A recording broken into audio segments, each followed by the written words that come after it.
Black Lives Matter. And in 2016, so too will Black votes matter, which means that this year's crop of presidential contenders in both political parties are learning they must contend with the growing influence of a social movement focused on creating accountability and equity within the American criminal justice system. 2 weeks after Black Lives Matter activists confronted candidates at a Netroots Nation conference, it appears that Democratic candidates have realized they're going to have to grapple with race, reform, and organizers directly. Hillary Clinton spoke yesterday at the National Urban League's conference in Fort Lauderdale, Florida. Young people have taken to the streets dignified and determined, urging us to affirm the basic fact that Black lives matter. And here is Senator Bernie Sanders at the same conference. Sandra Bland, Michael Brown, Rekia Boyd, Eric Garner, Walter Scott, Freddie Gray, Tamir Rice, Samuel DuBost. We know their names. Each of them died unarmed at the hands of police officers or in police custody. Maryland Governor Martin O'Malley also invoked Black Lives Matter in his National Urban League speech. He also unveiled a new criminal justice reform plan that pledges to change sentencing laws and require racial bias training for police officers. One thing is clear. Black Lives Matter as a movement is capable of setting the agenda, changing the discourse.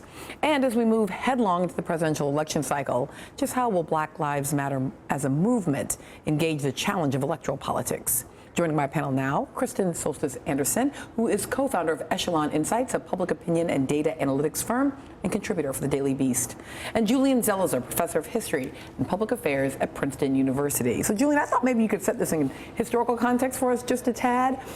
You know, I hear the kind of discourse here around Black Lives Matter, and I'm not sure if I buy yet that these candidates are actually engaged with it, or if they've just figured out, we're not going to really be able to run for president without talking about this.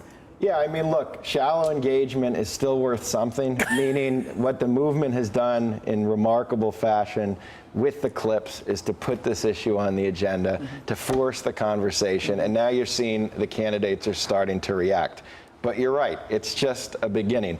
And we saw this in the early 1960s. In the 1960 election, there was already discussion of civil rights. There was in 56. But now kind of the push is to get to the next stage where there's going to be engagement in policy, both in the election and what comes after the election. We talk about the Black Lives Matter movement, Alicia, as though it's a single entity, and it clearly isn't.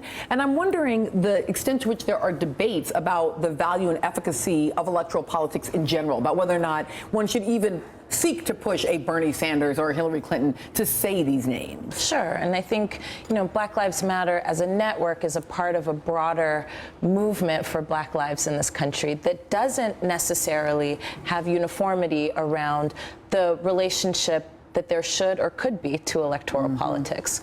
But what I do think is clear to everyone is that we need to develop a strategy that builds power to be able to change the conditions in our communities, and that there are many different paths to building power.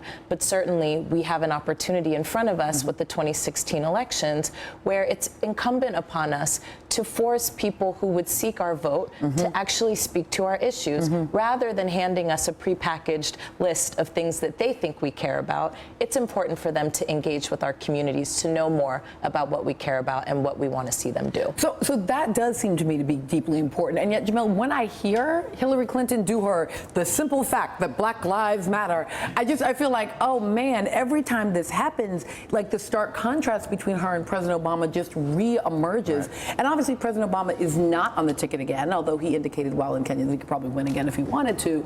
But that there is this way that I wonder if in the end, listening to them be flat in their tonality around Black Lives Matter just make you feel like, well, you know what, never mind. Black lives may matter, but this election doesn't. You know, I totally feel that, especially since Hillary Clinton in the universe of political speakers is not terribly thrilling. Man, that was a nice way of putting it. Yes. But I'm sort of with Julian here. Even shallow commitments are very important, and they do they do provide leverage for later on. So the more Hillary Clinton talks about this, the more Bernie Sanders talks about this.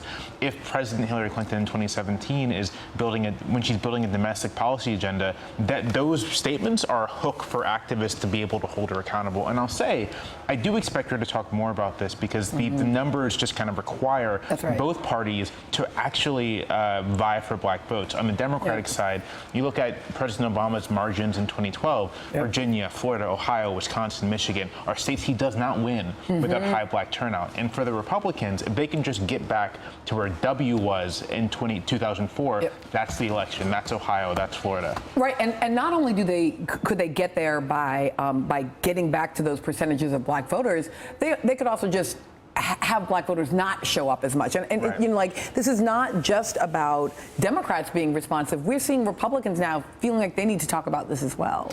You saw Jeb Bush come down to the National Urban League meeting this week. I think Republicans are understanding, especially in the wake of this debate that happened over the Confederate flag and the tragedy in Charleston. I think that was a really big wake-up moment for a lot of Republicans who previously thought, I don't know that I'm comfortable weighing in on these issues. I don't know that these are the issues I should be talking about, especially given that I'm focused on this primary.